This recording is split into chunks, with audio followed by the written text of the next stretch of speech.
پھر اس کے بعد ایک حدیث ہے جو صحیح بخاری کی ہے کہ اس کے اندر آپ صلی اللہ علیہ وسلم نے فرمایا کہ جو کوئی غلام آزاد کرتا ہے تو اس کے مسلمان غلام آزاد کرتا ہے تو اس کے ہر اعضاء کو جو تم نے بچایا تھا تو اللہ تعالیٰ تمہارے اسی طرح ہی عذاب جہنم سے بچائے گا.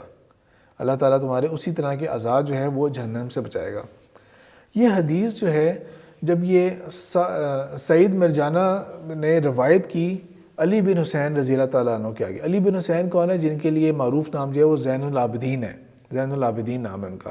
حضرت حسین رضی اللہ تعالیٰ عنہ کے بیٹے. ان کے آگے یہ حدیث بیان کی. وہ ایک سودا کر چکے تھے اپنے غلام کو بیچنے کا 10,000 درہم کا یا 1,000 دینار کا. یہ سودا کر چکے تھے وہ. یہ پوری حدیث کے الفاظ کے اندر ترجمے میں یہ آتا ہے.